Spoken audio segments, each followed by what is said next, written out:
երեք այսօր այս իշխանությունը ցույց տվեց, որ իրենք 1.5 միլիոն հայերի հիշատակի պահանջատիրության թիվ 1 առաջ տանողները չեն եւ ավելին այս պահանջատիրությունը այսօր չկա իշխանության օրակարգում եւ ես այսօր շատ խորհրդանշական նկարով եմ եկել իմ խոնարհումը 1.5 միլիոն հայերի հիշատակին ունենալու համար Զաբել Եսայանն է, որ 15 թվականին նույնիսկ երիտթուրքական կառավարության դեմ չընկրկեց, բարձրացրեց իր ձայնը, հայի ցավը, եւ եթե երիտթուրքական կառավարության դեմ 15 թվականին 111 տարի առաջ Զաբել Եսայանը հայ կինը չի լռել, ապա մենք պատասխանատու ենք այդ վկայությունը նրա փոխանցել այսօրվա ու մեր վաղվա սերունդներին եւ վստահ եմ այսօր մեր ազգի արգանդը նորից ծնում է Զաբել Եսայաններ, որովհետև այն ազգը, որը չունի հիշողություն, չունի անցյալ եւ չունի ապագա։ Մենք այդ հիշողությունը կրողներն ենք, մեր սերունդներին փոխանցողներն ենք եւ ես հիմա պատրաստվում եմ Զաբել Եսայանի նկարը տեղադրեմ այստեղ, որպես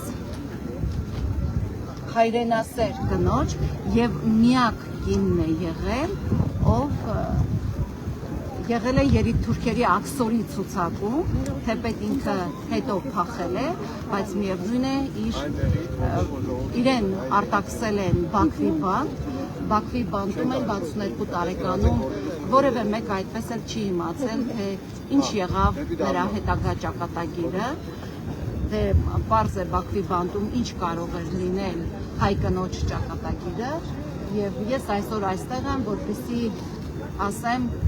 ես Զաբել Եսայան եմ։ Դուք Եսայան եք? Ես եմ Եսայան։ Չէ, ես Եսայան չեմ, ես Ռուզաննա Ստեփանյան եմ։ Զաբել Եսայանը 15 թվականին եղել է աքսորի ցուցակում։ Հա, ձեր ազգակիցն է։ Ես Եսայան եմ։ Հրաշալի է, որ ձեր ազգակիցն է։ Ես երեք այսպես փոխում էի հասկանալ, ես ինչ կերպ կարող եմ կայանալ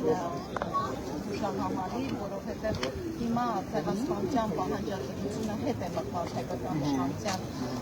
առաջնահերթությունից արտաքին քաղաքականության, ավելին երեք եղբոր Թուրքիայի դրոշը